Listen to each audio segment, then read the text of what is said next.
PV. Anwar ഇപ്പോഴും കലിപ്പിലാണ്. PV. അൻവറിനെ അനുനയിപ്പിക്കാനുള്ള ശ്രമം UDF നടത്തി തുടങ്ങി. നേതാക്കൾ പി.വി. അൻവറുമായി നിരന്തരം ഫോണിൽ സംസാരിക്കുന്നുണ്ട്. മുന്നണി പ്രവേശനം ഉടൻ പ്രഖ്യാപിക്കാമെന്ന് UDF വാഗ്ദാനം ചെയ്യുന്നു. UDF സ്ഥാനാർത്ഥി ആര്യാടൻ ഷൗക്കത്തിനെ പിന്തുണയ്ക്കുന്ന കാര്യം തൃണമൂൽ കോൺഗ്രസ് ചർച്ച ചെയ്ത് തീരുമാനിക്കുമെന്നാണ് നമുക്ക് ലഭിക്കുന്ന വിവരം.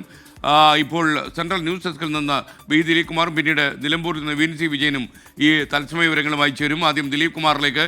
Good morning Dileep Kumar.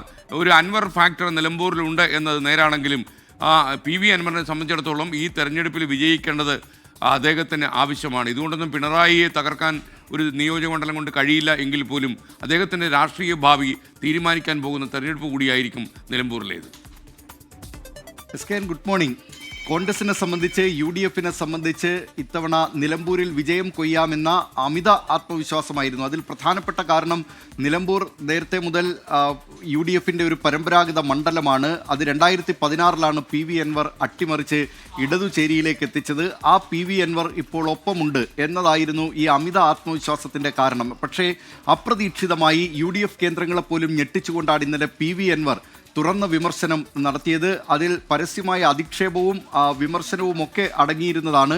പ്രത്യേകിച്ച് UDF സ്ഥാനാർത്ഥി ആര്യാടൻ ഷൗക്കത്തിനെതിരായ വിമർശനം. അദ്ദേഹം 2 മാസം മുമ്പ് വരെ LDFൻ്റെ സ്വതന്ത്ര സ്ഥാനാർത്ഥിയാകാൻ നീക്കം നടത്തിയിരുന്നു എന്ന ഗുരുതരമായ ആരോപണമാണ് ആര്യാടൻ ഷൗക്കത്തിനെതിരെ പി.വി. അൻവർ ഉന്നയിച്ചത്. ഇത് UDF കേന്ദ്രങ്ങളെയും കോൺഗ്രസ് കേന്ദ്രങ്ങളെയും ഒക്കെ അക്ഷരാർത്ഥത്തിൽ ഞെട്ടിച്ചിരിക്കുകയാണ്. കാരണം ഇങ്ങനെ ഒരു തെരഞ്ഞെടുപ്പ് പടിവാതിൽക്കൽ എത്തി നിൽക്കുമ്പോൾ അതിൻ്റെ തൊട്ടുമുമ്പ് പി.വി. അൻവർ ഉന്നയിച്ച ഈ ആരോപണങ്ങൾ അത് വളരെ നിസ്സാരം എന്ന നിലയിൽ അത് തള്ളിക്കളയാൻ കഴിയുന്നതല്ല. മാത്രമല്ല പ്രതിപക്ഷ നേതാവ് VD സതീശൻ പി.വി. അൻവറിനെ ഒപ്പം നിർത്തും എന്ന് പറഞ്ഞ് നാക്ക് വായിലേക്ക് ഇടുന്നതിന് മുമ്പാണ് നിലമ്പൂരിൽ പി.വി. അൻവർ സ്ഥാനാർത്ഥിക്കെതിരെ UDF സ്ഥാനാർത്ഥിക്കെതിരെ ഗുരുതരമായ ആരോപണങ്ങൾ ഉന്നയിച്ചത്. അതുകൊണ്ട് തന്നെ ഈ കാര്യത്തിൽ ഇനി അൻവർ തുറന്ന മനസ്സോടുകൂടി പൂർണ്ണ മനസ്സോടുകൂടി UDF സ്ഥാനാർത്ഥിക്ക് പൂർണ്ണ പിന്തുണ എന്ന നിലയിൽ വരട്ടെ എന്ന വികാരം ഒരു വിഭാഗം കോൺഗ്രസ് നേതാക്കൾക്കുണ്ട്. അതിനുശേഷം മതി ഏതെങ്കിലും തരത്തിലുള്ള അനുനയ ചർച്ചകൾ എന്ന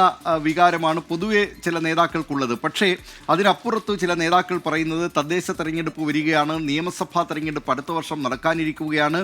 അതുകൊണ്ട് ഈ നിലമ്പൂരിൻ്റെ കാര്യത്തിൽ ഒരു വിട്ടുവീഴ്ചയും ചെയ്യേണ്ടതില്ല. അൻവർ അടക്കം ആരൊക്കെ പിന്തുണയ്ക്കാൻ മുന്നോട്ട് വരുന്നോ അവരുടെ എല്ലാം പിന്തുണ സ്വീകരിക്കാം, അതിനുവേണ്ടി അവരോട് അനുനയ നീക്കങ്ങൾ നടത്താം എന്ന നിലയിലുള്ള നിർദ്ദേശങ്ങൾ ചില മുതിർന്ന നേതാക്കളുടെ ഭാഗത്ത് നിന്നുണ്ടാകുന്നുണ്ട്. അതനുസരിച്ച് പി.വി. അൻവറിനെ ഒപ്പം നിർത്താനുള്ള ശ്രമങ്ങൾ കോൺഗ്രസ് നേതാക്കൾ തുടരും. അത് കോൺഗ്രസ് നേതാക്കൾ എന്ന നിലയിൽ ഒരുപക്ഷെ ഡയറക്റ്റ് ഇനി അത്തരത്തിലുള്ള ഒരു ചർച്ചകൾക്കുള്ള സാധ്യത കുറവാണ്. മുസ്ലിം ലീഗ് നേതൃത്വത്തിൻ്റെ ഭാഗത്തു നിന്നാകും അത്തരത്തിലുള്ളൊരു നീക്കം, മുസ്ലിം ലീഗിനെ മുൻനിർത്തിയാകും നീക്കം നടത്തുക എന്നാണ് ലഭ്യമാകുന്ന വിവരം. പി.വി. അൻവർ പാണക്കാട് എത്തി സാദിഖ് അലി ശിഹാബ് തങ്ങളെ കാണും എന്ന കാര്യവും ഇതിനകം തന്നെ വ്യക്തമായിട്ടുണ്ട്. അതൊക്കെ ഒരുപക്ഷെ ഈ അനുനയ ശ്രമങ്ങളുടെ ഭാഗമായിരിക്കാം. ഏതായാലും മുസ്ലിം ലീഗിനെ മുൻനിർത്തി പി.വി. അൻവറിനെ ഒപ്പം നിർത്തുക എന്ന തന്ത്രമായിരിക്കും കോൺഗ്രസ് നേതാക്കൾ കൈക്കൊള്ളുക. കാരണം പി.വി. അൻവർ ഈ അനുനയ ശ്രമങ്ങൾക്കുള്ള സാധ്യതകൾ കോൺഗ്രസ് നേതാക്കൾ അങ്ങോട്ട് പോയി ചർച്ച നടത്തുന്നതിനുള്ള സാധ്യതകളൊക്കെ